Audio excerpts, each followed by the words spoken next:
Radio, l'invité politique, Jean-François Aquili. À 8h15, votre invité politique Jean-François Aquili est Arthur Delaporte, député du Calvados, porte-parole du PS, notamment du groupe socialiste à l'Assemblée nationale. Bonjour Arthur Delaporte, bienvenue. Sébastien Lecornu prononce cet après-midi sa déclaration de politique générale. Il y a un mot que vous attendez ? Suspension. Oui. Alors, suspension de la réforme des retraites et suspension intégrale, pas une espèce de bout de mesure qui serait incompréhensible. Nous, ce qu'on veut, c'est que ça soit à la fois la suspension de la mesure d'âge, donc qui reporte l'âge légal de cotisation, mais aussi la mesure qui reporte le nombre de trimestres nécessaires pour bénéficier de sa retraite. C'est un détail important, ça. C'est une quasi-abrogation que vous souhaitez en réalité. Non, parce que l'abrogation, ça voudrait dire revenir à 62 ans. Oui. Aujourd'hui, si on part juste de l'âge légal, eh bien, c'est 162 ans et 9 mois. Donc, il y a déjà 9 mois de perdus.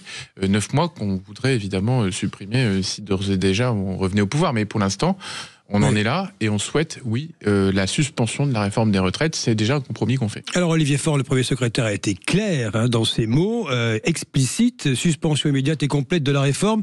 Sinon, ce sera censure, dit Olivier Faure. C'est-à-dire qu'en fait, si d'aventure la main de Sébastien Lecornu tremble sur les retraites, vous le censurez. Ce qu'on demande, c'est une preuve de confiance. Aujourd'hui, en fait, le Premier ministre nous a annoncé la semaine dernière un débat fumeux auquel on ne comprenait rien. Nous, on veut pas débattre. On a déjà vécu ça avec François Bayrou, le conclave. On sait comment ça finit. Donc nous, on veut que le Premier ministre, il endosse la responsabilité de l'annonce de la suspension de la réforme des retraites. Sinon, j'ai du mal à voir comment on peut discuter avec des gens qui ne veulent rien changer. Arthur Delaporte, j'ai envie de vous poser une question profonde ce matin. Vous-même, vous avez envie de censurer ? La censure me démange parce que je veux dire, je suis comme tous les Françaises et les Français qui voient ce gouvernement composé globalement des mêmes avec quelques entrants, mais bon, voilà, c'est pas l'essentiel, avec ces gens qui sont persuadés que le pouvoir leur appartient.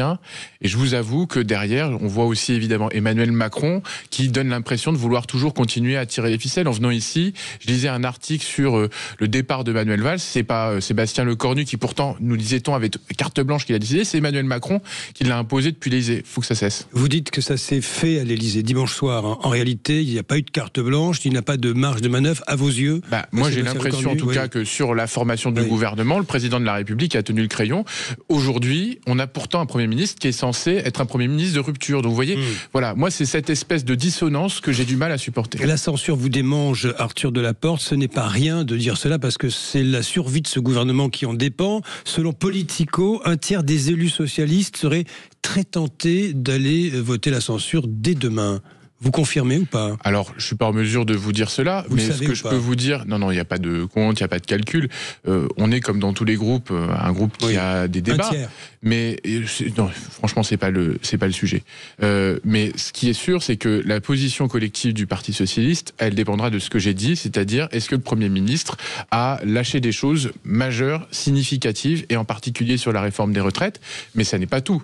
Ça dépendra aussi de ce qu'il dit sur la justice fiscale. Je vous rappelle qu'on demandait, nous, la taxe Zuckman, pas simplement pour le plaisir d'aller taxer les plus riches, mais parce que c'est un moyen d'équilibrer les finances publiques qui ont été mises à mal par 8 ans de macronisme. On demande aussi la protection des Français les plus modestes, de ceux qui travaillent, de ceux qui gagnent peu, des petits retraités aussi, qui étaient les grands perdants du budget Bayrou. Et donc sur tout ça aussi, nous serons vigilants, évidemment. La taxe Zuckman, vous dites, elle est controversée quand même dans son application. Est-ce que vous ne pourriez pas revenir tout simplement à l'ISF d'avant ?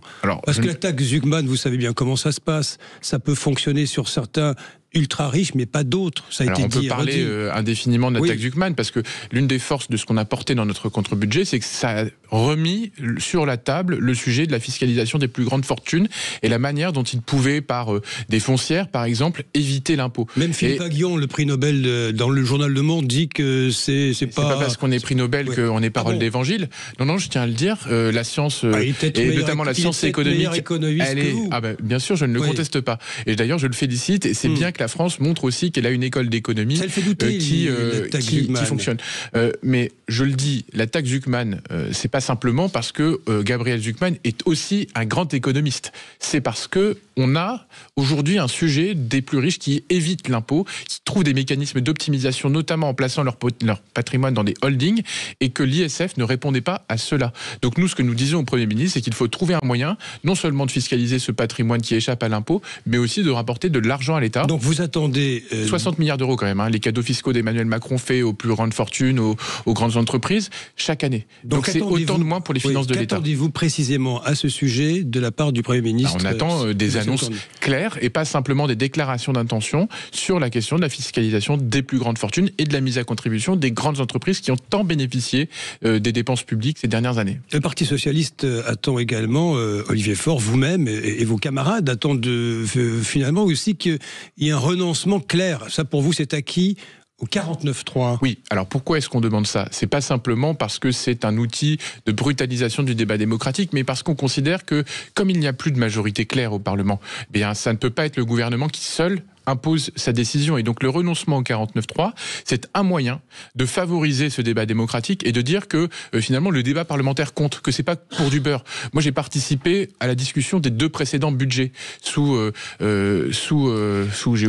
Gabriel Attal, sous Elisabeth Borne. Eh bien figurez-vous que les macronistes avaient totalement déserté l'hémicycle parce qu'ils savaient qu'à la fin ça serait le coup près du 49.3 et que ça servait à rien de venir. De toute façon c'était le gouvernement qui tenait la copie. Arthur Delaporte, est-ce que les 69 députés socialistes et apparentés parlent d'une seule et même voix? Est-ce qu'il y a des voix dissonantes au sein du groupe socialiste? J'écoutais hier soir, comme vous j'imagine, François Hollande, qui était l'invité de France 2, qui dit peu ou prou ce que vous expliquez ce matin, mais il y a quand même une forme de prudence chez certains, c'est-à-dire soit vous soutenez, enfin soit vous ne censurez pas ce gouvernement, pardon d'être un peu long, et en fait vous pourriez être soupçonné de soutenir implicitement la Macronie, vous savez, soit vous le censurez, vous seriez accusé de créer du chaos. Il y a cette espèce de position intermédiaire. Mais ce qui est sûr, c'est que le Parti socialiste a une responsabilité certaine dans la situation, même si nous ne sommes pas les responsables de la situation.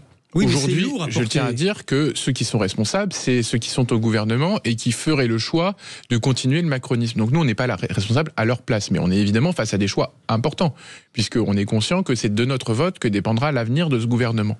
Et donc, comprenons aussi qu'il y a des débats, parce que nous sommes foncièrement attachés à notre appartenance à l'opposition au macronisme, et donc si nous arrivons à avoir des victoires significatives pour les Françaises et les Français, alors nous pourrons sans doute expliquer à celles et ceux qui nous ont élus que nous nous sommes battus pour leur rapporter ces victoires. Mais si jamais ce sont des victoires en demi-teinte, alors il y aura là forcément un déchirement profond. Oui. Donc c'est pour cela que nous demandons la suspension de la réforme des retraites. C'est aussi un moyen de retourner vers nos électeurs et de leur dire voilà ce que nous vous avons obtenu. Vous avez vu ce que dit la France Insoumise, hein, votre ex-partenaire, je ne sais pas si c'est ex d'ailleurs, votre ex-partenaire du Nouveau Front Populaire qui dit nous ne pouvons pas croire que le PS puisse refuser de censurer un nouveau gouvernement macroniste. Nous l'appelons à voter la censure aux côtés des forces du NFP. Il y a quelque chose de l'ordre de la menace implicite. Rappelons qu'il y a quand même des scrutins qui arrivent. Oui, alors moi je n'agis pas en fonction de la menace de la France Insoumise. J'agis d'abord parce que je crois être bon pour les électeurs et plutôt plus largement bon pour les Françaises et les Français. Donc si demain je peux dire qu'on a eu des victoires pour le pouvoir d'achat, pour leur permettre de remplir leur frigo à la fin du mois, si on a eu des victoires pour permettre de dire regardez, on a rééquilibré les finances publiques sans le budget Bayrou qui allait mettre à contribution les plus pauvres. Alors oui, même si, je le dis, parce que ce matin il y a les premières fuites du budget Le Cornu, j'ai quelques inquiétudes sur ce plan-là. Pourquoi? Parce que je peux voir dans ce qui a fuité, alors après il y aura évidemment tout le débat parlementaire pour essayer de corriger la copie, mais quelques mesures qui tapent sur les retraités. Et donc ça, c'est pas évidemment ce que nous souhaitons, puisqu'on s'opposait par exemple à ce qui allait mettre à contribution les retraités modestes. Ces mesures qui continuent aussi sur l'année blanche fiscale, donc qui va faire rentrer des familles dans l'impôt, qui va contribuer à ce que peut-être des classes moyennes demain payent plus d'impôts. Et donc ça, évidemment, nous le refusons.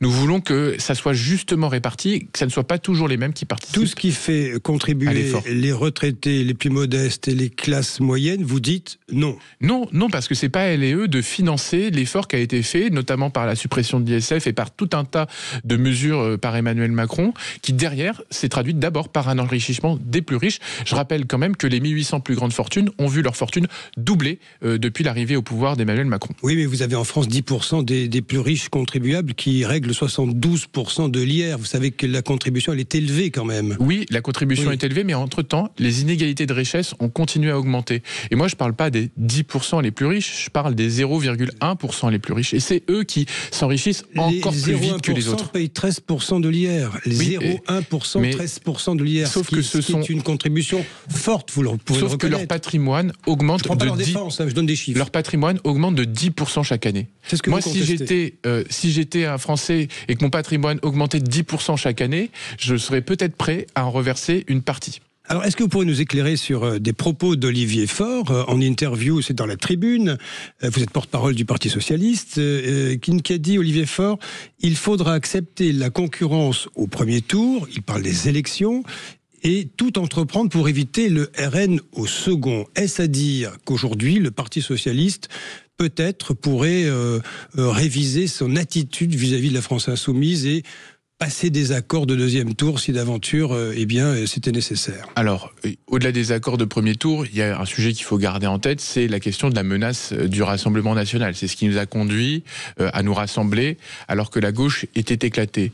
Mais c'est vrai que dans ce que dit Olivier Faure, il y a la conscience qu'aujourd'hui, il y a aussi une forme de plafond de verre à faire une simple alliance électorale de premier tour, parce que finalement, on en retrouve la situation qu'on a aujourd'hui. On est 193 députés, alors que l'objectif, c'est la majorité absolue d'être à 289. Donc il faut trouver les voies et les moyens d'aller conquérir de nouvelles circonscriptions. Et par ailleurs, je ne vais pas vous cacher que les relations n'ont pas forcément toujours été au beau fixe ces derniers temps avec la France insoumise. Donc ce que dit Olivier Faure. Quand vous avez une Rima Hassan, pardonnez-moi de vous couper, qui est députée européenne insoumise, on le sait, qui est la protégée de Jean-Luc Mélenchon, qui dit, je la cite, je lis, gauche coloniale, qu'il faut combattre, qui trahit, qui n'a pas réussi à se défaire d'un certain héritage, qu'il faut combattre la gauche de l'intérieur. Vous, le Parti Socialiste, il y a un côté irréconciliable. Et vous voyez bien que ce type de propos est insupportable. Moi, je ne joue pas Elle n'est pas les la seule gauches, à tenir bien ce sûr. propos. Et moi, je ne joue pas les gauches irréconciliables parce que je sais que les électeurs de gauche ne demandent qu'une chose, à être réconciliés. Ils aspirent simplement à la victoire et au changement. Mais ce que je dis aussi, c'est que le risque RN doit nous imposer la responsabilité. Si dans certaines circonscriptions, nous considérons que la division de la gauche empêche la qualification de la gauche au second tour et donc la victoire en définitive, il faudra bien des accords à minima ponctuels. C'est ce que nous avons dit d'ailleurs au moment du congrès du Parti Socialiste. Quand on nous disait plus jamais aucun accord, on disait on peut pas dire ça parce que à un moment le risque RN est supérieur à tout le reste. Alors Arthur Delaporte, vous savez qu'il y a un risque de dissolution si d'aventure le gouvernement tombe. Jordan Bardella, puisque vous parlez du Rassemblement national, Jordan Bardella dit de vous que vous magouillez dans les couloirs de Matignon pour essayer de vous faire acheter sur la réforme des retraites et de peur de vous retrouver mangé par la France insoumise dans le cadre d'une dissolution. Est-ce que vous avez peur des élections et peur même d'une vague bleu marine? Moi, j'ai ni peur des élections, ni peur des électeurs. Je crains évidemment, et je me battrai toujours contre la perspective de l'arrivée du Rassemblement national au pouvoir.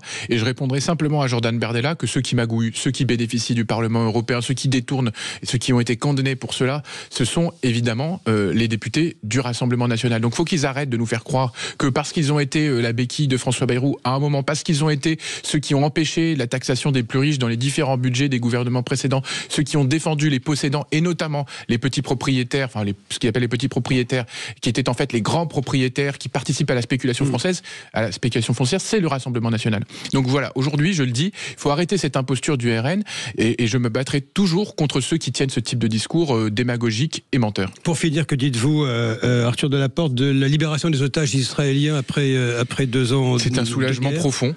J'ai vu hier ces images de l'IS et je comprends évidemment ces familles qui attendaient. Je partage aussi la tristesse de ces familles qui n'ont pas vu les leurs revenir. Le 7 octobre, puisqu'on était à 1 an du 7 octobre la semaine dernière, 2 ans, pardon. 2 ans. Les choses vont vite. 2 ans a marqué l'histoire, je pense, par l'ampleur de la tragédie. Moi, je vois à la fois avec soulagement la perspective de cet accord de paix qui a permis le retour des otages. Maintenant, j'attends qu'il se traduise dans les faits. L'enjeu, c'est la reconstruction de Gaza et la fin totale de la mainmise du Hamas, mais aussi la fin de la colonisation. Vous diriez bravo Donald Trump? Je dirais que c'est un pas en avant, mais qu'il faut aussi faire attention, parce que à vouloir trop imposer, parfois on empêche la suite, et il faut désormais aussi donner aux Gazaouis, aux Palestiniens, les perspectives d'une reconstruction démocratique et souveraine. Vous le mettez à son actif à Donald Trump ou pas? Disons qu'il y a contribué. Ah, plus que ça, c'est son plan. Bien sûr, il y a contribué. La France avait déjà tracé aussi des perspectives, donc on ne peut pas dire qu'il ait fait ça tout seul dans son coin, mais c'est vrai qu'il y a contribué, il faut savoir le reconnaître, même si je le dis aujourd'hui, l'enjeu, c'est pas simplement d'être une administration de tutelle, mais de donner aussi la possibilité aux Palestiniens de décider par eux-mêmes de leur propre destin. Merci à vous, Arthur Delaporte. Merci Arthur Delaporte et Jean-François Aquili. Jean-François, vous revenez tout à l'heure à 9h. Dans un instant, on va en débattre, on va revenir là-dessus. Est-ce que vous trouvez que Donald Trump, justement, a fait le job pour la paix à Gaza? Vous dites oui majoritairement sur la question que nous posons sur les réseaux sociaux. La France a-t-elle fait sa part aussi? On a vu aussi, et on repassera la séquence où Donald Trump se retourne pour chercher Emmanuel Macron, qui a fait sourire certains. Certains y voient de l'humiliation ou pas, je sais pas. Vous l'avez vu cette petite phrase d'ailleurs, Arthur Delaporte, non? Quand Donald Trump se retourne pour chercher du regard Emmanuel Macron. Ah non, j'ai pas vu. Vous l'avez pas vu? Non, bon, désolé. Bah, regardez. J'ai la tête un peu ailleurs parfois. Non, bah bien, regardez. En tout cas, on va la rappeler en fait tout à l'heure, et puis on va revenir bien sûr sur ce qui a été évoqué tout à l'heure, la déclaration de politique générale. Est-ce que vous souhaitez que Sébastien Lecornu suspende la réforme des retraites? C'est très partagé. C'est du 40-40 avec de l'indécision. Ce que vous dites sur les réseaux sociaux, vous dites bah oui, c'est pour certains ça y est, c'est déjà fait. Pour d'autres, peut-être qu'il faut y revenir. C'est partagé, c'est intéressant. En tout cas, le prix Nobel d'économie, Philippe Aghion, lui dit il faut arrêter l'horloge maintenant. Le temps d'arriver à la présidentielle, c'est la façon de calmer les choses. 62 ans, 9 mois, dit-il. Bah écoutez, vous pouvez bien sûr réagir. 0826 300 300, ça vous est ouvert. Le Standard.